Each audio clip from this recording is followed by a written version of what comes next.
চীনের ৮-১০ কিলোমিটার এলাকা ঘুরেও কোনো হাসপাতালের সন্ধান পেলাম না। এমনকি ফার্মেসি খুঁজলাম, আমরা ফার্মেসিও পাচ্ছি না। কেন? কয়েকজনকে জিজ্ঞেস করলাম, তাদের ভাষ্য হচ্ছে এখানকার মানুষ অসুস্থ হয় খুব কম, কারণ তাদের যে খাবার, যে ফল ফ্রুটস, যে খাদ্য অভ্যাস, এগুলো অত্যন্ত ভালো এবং দূষণমুক্ত, ফরমালিন মুক্ত, ভেজাল মুক্ত। এই জন্য চাইনিজরা খুব একটা অসুস্থ হন না। সত্যিকারেও আমরা দেখতে পাচ্ছি তাই।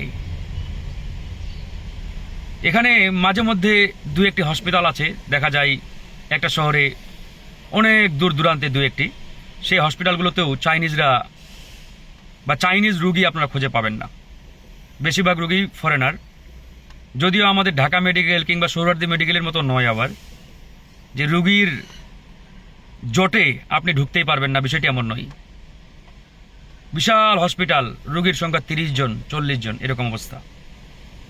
কারণ একটাই, তারা যে খাবারগুলো খায়, আমরাও যেগুলো খাচ্ছি এই কয়েকদিন ধরে, মানে আমাদের চিন্তারও বাইরে, কল্পনারও বাইরে, এতটা ফ্রেশ।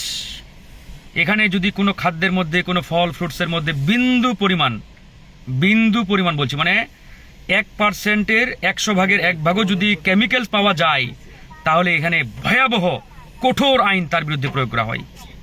সুতরাং এখানে ওই চিন্তাটাই কেউ করে না। আর বাংলাদেশে দেখেন, কারওয়ান বাজারে যান, মোহাম্মদপুর বাজারে যান, আপনি একটা ফল কিনবেন, তার আগে চিন্তা করতে হয় বোধহয় আমাকে হাসপাতালে যেতে হতে পারে। আপনি একটা খাবার কিনবেন, একটা পণ্য কিনবেন, তার আগে আপনাকে চিন্তা করেন আমাকে কোন ক্লিনিকে যেতে হতে পারে, ডাক্তারের কাছে যেতে হতে পারে।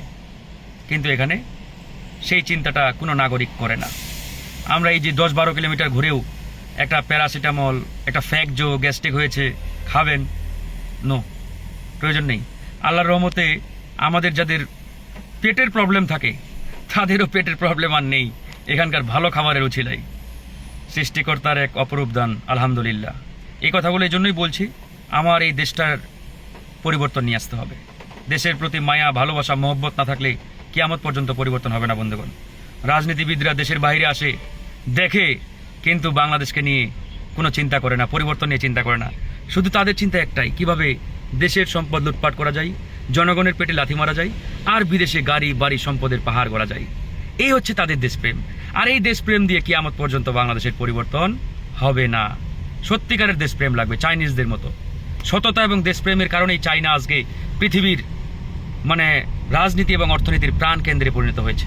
মার্কিন প্রেসিডেন্ট, রাশিয়ার প্রেসিডেন্ট ছুটে আসেন চাইনাতে। এই কারণেই। ভালো থাকবেন, আল্লাহ হাফেজ।